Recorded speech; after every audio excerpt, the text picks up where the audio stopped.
Hello, my name is Terence Onye and I'm going to be showing you how to install the 247 inventory application. So the first thing you're going to do is you're going to download MongoDB. I'm going to give you the link to download MongoDB of this version 7.0.16. So I'm going to give you the link. You double click on it on the MongoDB. Okay. You proceed to run.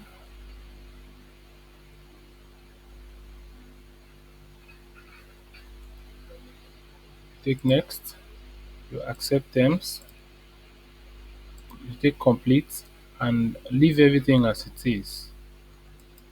And you take next. Make sure you uncheck this. Install MongoDB Compass. Don't install MongoDB Compass. So you uncheck it and you take next and you take install. So that will be all. I already have this MongoDB, so I'm not going to install this MongoDB again. I'm just going to close it from here. Are you sure you want to cancel MongoDB installation? Yes. So I've closed it, but that's the steps you're going to follow to install the MongoDB. After installing the MongoDB, we are going to check if the service is running. We have to make sure that the service always runs on startup. Anytime you start up your computer, it runs. So we take Windows R, press Windows R. This box will come up. Just type services.msc, just like this, and you take OK. So you are going to see all your running services. So we are going to check if MongoDB will be running on startup. That's when the computer starts, automatically it should start running. So we are going to locate our MongoDB service here.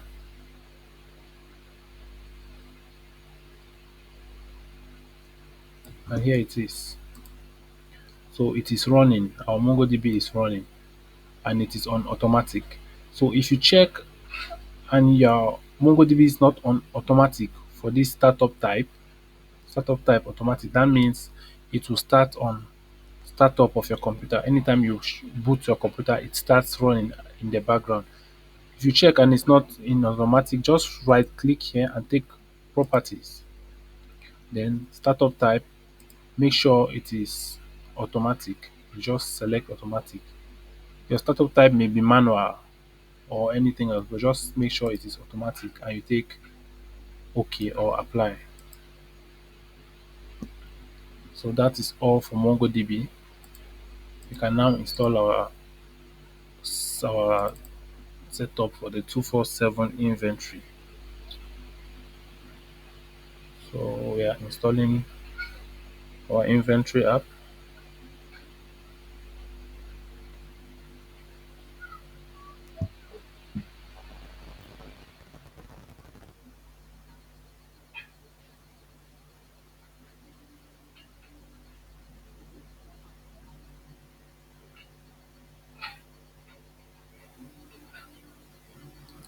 So it is installing. Okay, it's almost ready. It's supposed to start by itself.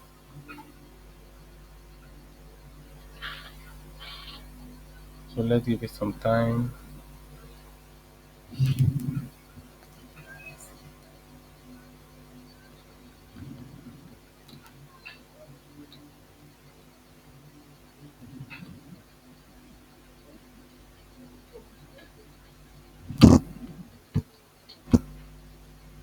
Okay, that is it. It's starting by itself.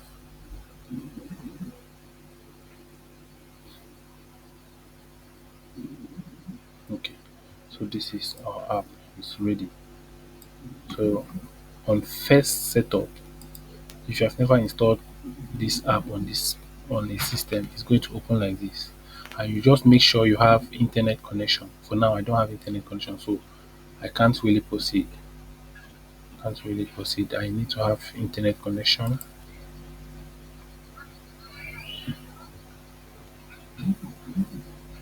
Okay, it's connected now. You can see it's online. So I will start and you're going to get this admin login. So for the pharmacy you are setting up this for, you have to enter their login. I'm entering my own login.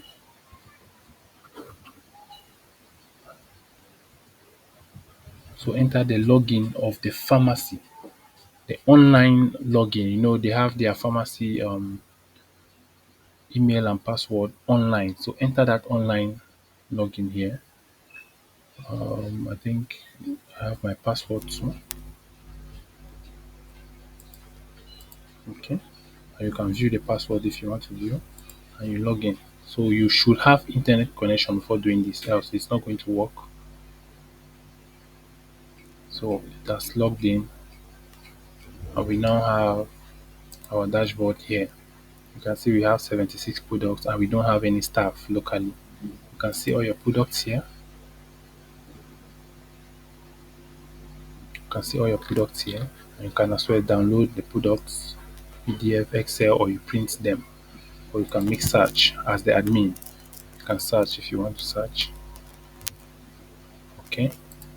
So if you make changes online, let's say you add some products online to your shop, your pharmacist shop or your store, you can come here to this app, which is your local application, and synchronize. Once you click on synchronize, it's going to pull all the newly added products you've added online to this your local system. So you can see, you can come here to manage your staff. The people will be selling for you. You can add staff, and you can also see the staff you have already. So let's go back to our dashboard. You can also add staff here or here. You can also add it here or here. So it's the same. And click here. Let's add the staff. Let's call the staff Terence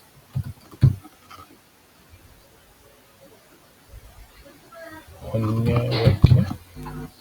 And let me give it an email of Terence Onye at gmail.com.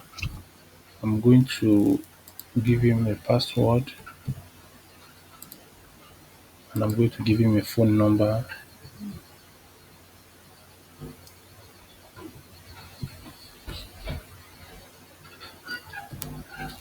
Okay, I'm just going to give him this phone number, and the role is a staff, so I cannot change this role. It cannot be changed. You create account. Remember, you must be online as an admin to do all of this. If not, you will not be able to access this page. You'll be redirected to the login page. So I've created that staff. We go to I've created a staff, so you can now see our staff here. You can see the staff. It's here. So we can disable the staff. If we disable the staff, he will not be able to log in. And we can still enable him. He'll be able to log in now. So we can edit if we need to edit the staff, but we can only edit the first name, last name, and the phone number. We can see the staff password if we need to see the password. You can see the staff password here. So I'm going to go to the staff dashboard now. I'm going to log in with this staff I've just created and make some sales so that we see how it goes. So I've logged out now. Let me log in with um, at gmail.com, and the password. Okay, so your staff doesn't need to be online, even if there's no internet connection. Your staff will be able to make sales at gmail.com. Okay, I think I used something like this. Okay, so this is the dashboard for making sales. You can filter your product by their product name. For example, um, once you're typing it, it's filtering for you. You can type, let's say we need to add this to our cart. Maybe we need to put two items. Now we add to cart. You can see it's added to cart. And we can delete it if we want. You can make it three, add to cart. You see it here. You can add other products to cart. Let's take here. Nivea, we've added it to cart. If you want to change the quantity of this Nivea, we can just, maybe if we need two more, we just add two more and it's going to automatically become three. If you want to reduce the product quantity, let's say we now need one, you have to delete it and add one. So we have this. If you want to proceed to make sales to sell this product, which is this price, you capture the customer's payment method, either this, or this. And let's say the customer is paying with cash and debit card or cash and bank transfer at the same time. You can select one of them, which is cash, then add payment info. You can now specify to say maybe 2,000 naira cash and 3,890 bank transfer. So you can now OK it and proceed to make your sales. So once you click on proceed to checkout, the receipt will come up. And if the printer is already connected to this your computer you're using, you can just proceed to print. And you get your printer, you select your printer and you print.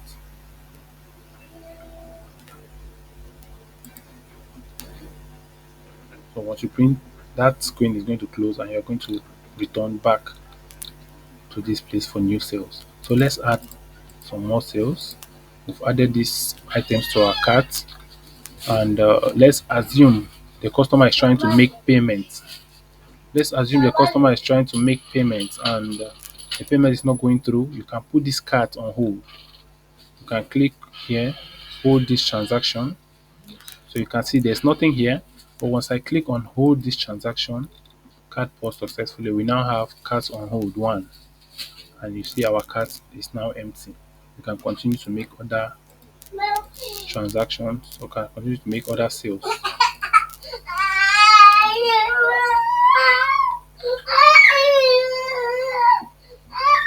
So let's proceed.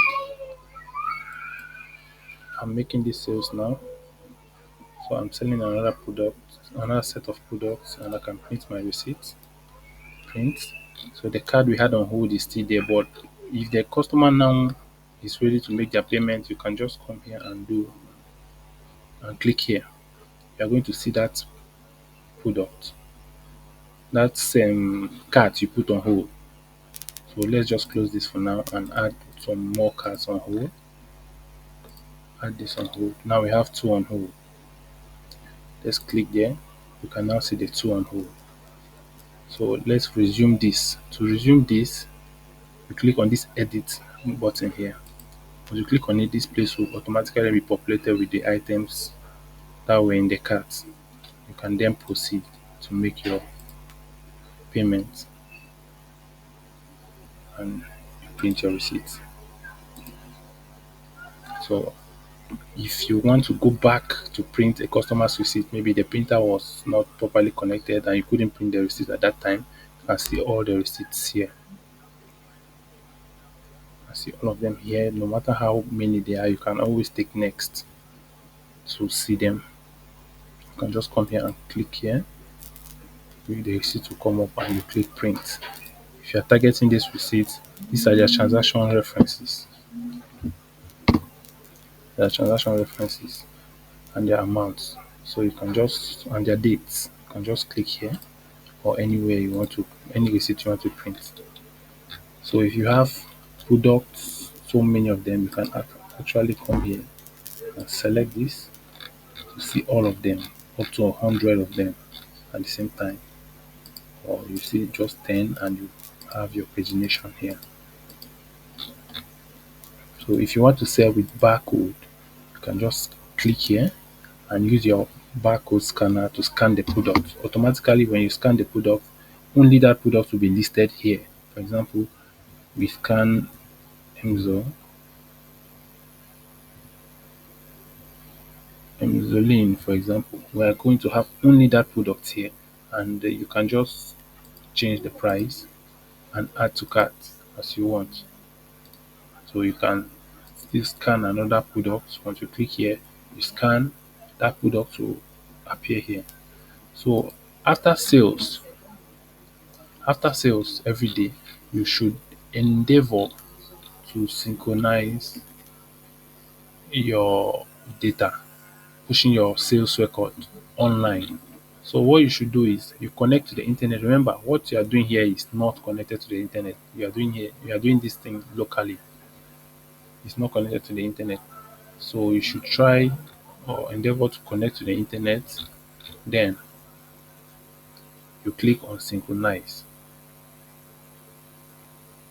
So let's if you are not connected to the internet, it's going to tell you are not connected to the internet and it's not going to work. But since I'm connected to the internet, it's synchronizing. You can see synchronization complete.